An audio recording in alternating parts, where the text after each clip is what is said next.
Boa noite, meus amigos queridos. Bem-vindo ao canal Cron TV, ao programa Ultra Secreto. O meu nome é Anabel Sampaio e eu vim aqui para bater um papo com vocês a respeito de um assunto muito polêmico e interessante. Os extraterrestres podem descer em qualquer lugar? Eles podem descer numa praça pública? A resposta é não. A Terra é insuportável para aqueles que não possuem no corpo os chomps, as iniciais dos blocos básicos de vida, que são carbono, hidrogênio, nitrogênio, O2, fósforo e enxofre. Para aqueles que não possuem esses blocos básicos de vida, descer aqui na Terra acaba sendo quase que insuportável. Por outro lado, existem várias barreiras para que o extraterrestre enfrente.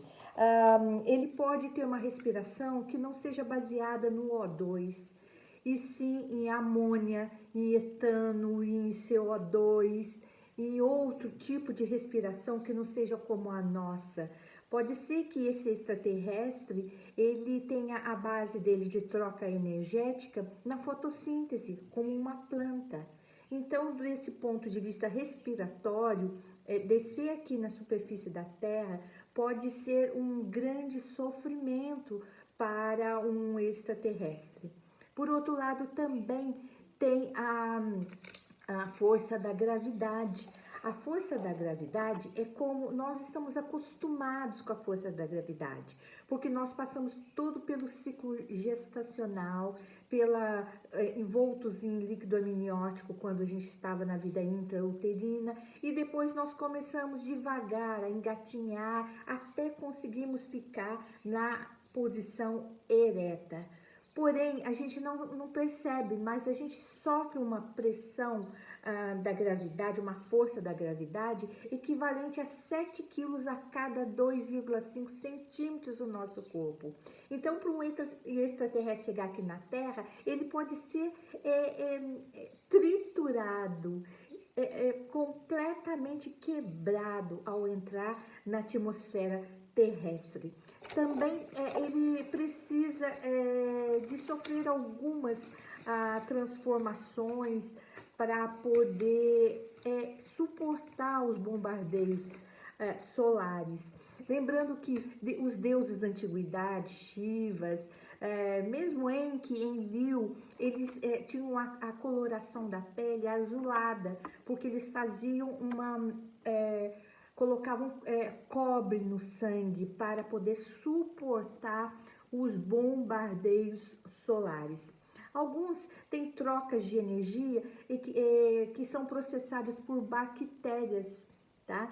Então, cada configuração, né, cada corpo pode ser de uma maneira. Então, eles podem ser mesmo triturados pela força da gravidade. Por outro lado, nós somos, existe uma contração pulsátil, tá? Quando chega aqui na superfície terrestre, nós temos dois órgãos que sofrem essa pulsação equivalente à energia eletromagnética da Terra, que é o cérebro e o coração. Tá? Então, assim, quando eles vêm para cá, eles têm que vão sofrer um peristalte de líquido, se eles tiverem uma configuração aparentemente de um hominídeo, né? Eles vão sofrer porque nós temos todas as fissuras do nosso crânio, tudo que equivale para a gente poder realmente suportar essa gravidade. A malha também tem essa frequência eletromagnética, que a gente tem uma malha icosaédrica que encobre toda a superfície da Terra.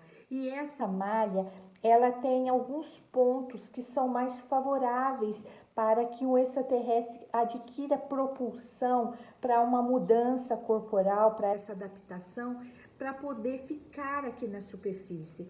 Então, eles preferem algumas regiões, porque a força da gravidade, ela não é igual no planeta todo. Existem lugares que têm uma força maior, existem veios pela Terra, que são essas linhas que a gente chama de linhas leis. Os vórtices dessas linhas são favoráveis para que os extraterrestres desçam, acoplem na superfície terrestre. Então, eles preferem escolher regiões que tenham maior energia eletromagnética, como região onde tem minerais, regiões onde tem vulcões, que tenha terrenos muito acidentados, e mesmo regiões onde possui muito gado. Por quê? Porque o gado, o resultado da digestão do gado é o metano, onde tem as fezes dos gados, tem muito metano, e o metano ele é favorável para criar esses buracos de minhoca, esses vórtices no qual a entidade extraterrestre possa passar para a tridimensionalidade. Então, não é qualquer lugar, eles não vão descer numa praça pública, porque eles precisam se preparar, inclusive se preparar num ponto de vista de homeostase corporal. Eles precisam fazer uma homeostase corporal que equivale a uma capa de plasma. Eles adquirem uma capa de plasma trabalhando com nêutrons e com prótons, e essa capa de plasma é a mesma que o DARPA lá dos Estados Unidos está desenvolvendo uma capa, a capa da invisibilidade do Harry Potter. Então, essa capa que eles se protegem do calor excessivo ou do frio excessivo, né? É uma capa de plasma que ele precisa desenvolver no próprio corpo, com auxílio de cálcio, de alguns ingredientes do corpo dele, alguns minérios do corpo do extraterrestre. Eles precisam de toda essa adaptação. E por isso que eles vêm com implantes, vários implantes pelo corpo. No caso Roswell, foi encontrado um implante de nitinol, que deu origem ao metamaterial que a gente começou a usar. Isso justamente depois de 1947, que foi usado esse implante. O mesmo implante foi encontrado numa das múmias de Nazca, a múmia Maria, que foi encontrado o implante de nitinol. Então, eles precisam de toda essa adaptação para poder descer no meio, na superfície terrestre. Então, eles não vão descer em praça pública, não adianta que eles não vão descer. Falando de intraterrenos, é a mesma coisa.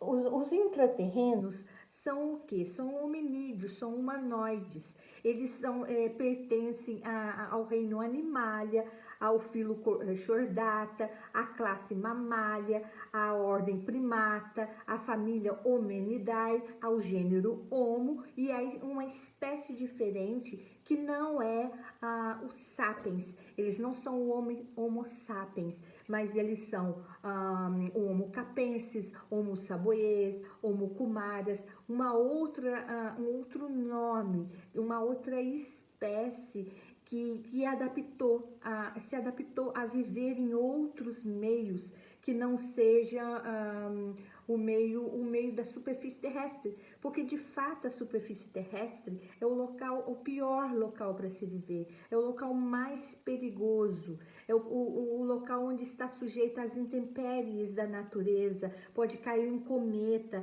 um terremoto é aqui a maior turbulência. Então, eles escolheram, ao longo dos séculos, eles escolheram outros hábitats. E vocês podem estar perguntando o seguinte: onde que o homem nunca deu de cara com eles? Olha, para começo de conversa, os oceanos ocupam em média 75% da superfície terrestre. E o homem conhece apenas 1% da biodiversidade.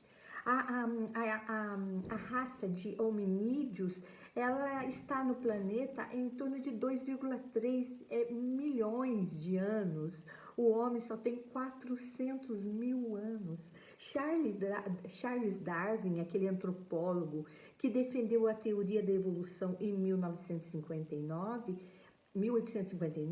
ele estava totalmente enganado. Na época ele não tinha tecnologia para poder afirmar tudo que ele afirmou.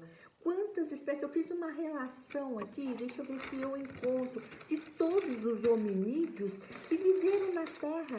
E Charles Darwin, ele disse que todos se extinguiram, que todos deram origem ao homem, que o homem é o ser supremo, aquele que sobreviveu, aquele que conseguiu sobreviver. Olha, passou Homo habilis, Homo erectus, Homo neandertais, que eram mais inteligentes que o homem e que, por sinal, viveram concomitantemente com o homem. Eles viveram com o homem e eram diferentes, o DNA deles era diferente. Portanto, o homem não se originou do neandertais. O homem nunca foi um macaco. O homem não... Essas espécies que que eram mais inteligentes que o homem, que apresentavam um neocórtex muito mais avançado, né, que o homem. E você pode estar me perguntando, como você sabe que eles eram mais inteligentes do que o homem? Eu vou te dizer, a arqueologia descobriu uma enzima que que se encontra nos ossos, nas arcadas, nos crânios, que chama CRGAP2. E esse hormônio, ele indica o desenvolvimento do córtex cerebral daquela criatura ali. E tem sido feito esses testes do CRGAP2 e tem provado muitas dessas espécies humanas do passado foram muito mais inteligentes do que o homem. E por que só o homem sobreviveu? Por quê? Não tem sentido só o homem ter sobrevivido. Não é verdade? Então, a teoria de Charles Darwin está totalmente furada, que o homem é o único que prevaleceu, que sobreviveu. Isso é uma mentira muito grande, que confunde a nossa ciência. Quando eles acham um crânio diferente hoje, eles ficam tentando, confusos, para ver em qual escala, como é que vai colocar esse primo do homem nessa escala de evolução. Totalmente furado. Existe uma ponte em Sri Lanka, uma ponte lá nessa região, que a ponte é muito antiga. A ponte foi citada naquele Ramayana, tá? Nos poemas. Só esse texto do Ramayana tem mais de 5 mil anos. E já era citada essa ponte de Sri Lanka. A ponte tem 30 quilômetros, tá, de extensão. Então, coincidiu com a época do Homo habilis, que usava ferramentas de pedra. Agora eu te pergunto, como é que o homem construiu uma ponte de 30 quilômetros, né, de extensão, um Homo habilis com apenas ferramentas de pedras? Então, é muito furado.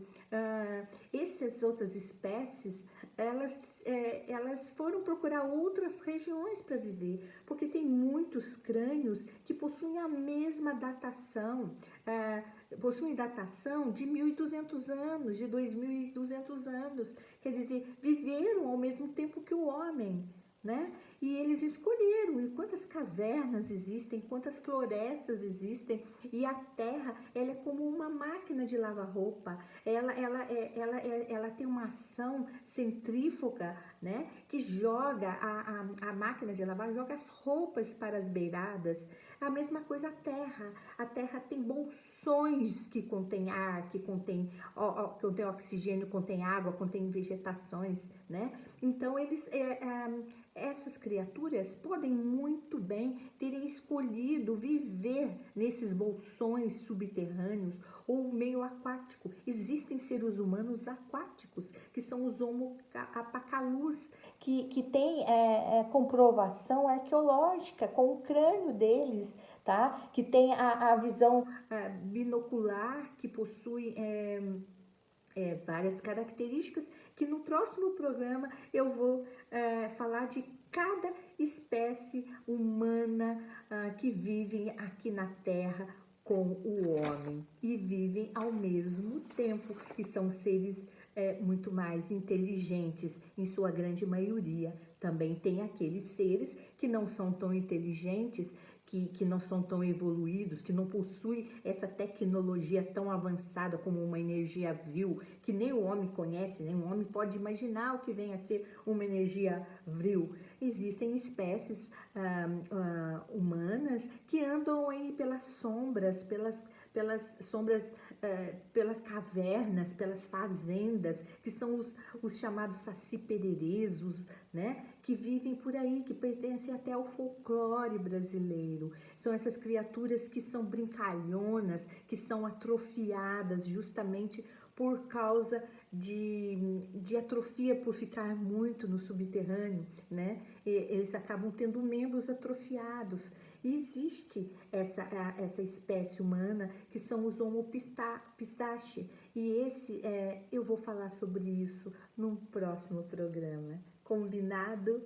Eu adorei estar aqui com vocês. Aproveite para curtir o nosso programa aí e venham sempre nos visitar. E na próxima segunda, eu vou trazer detalhes dessas espécies humanas, tá bem? Um beijo muito grande no seu coração e gratidão por ter passado esses momentos aqui comigo.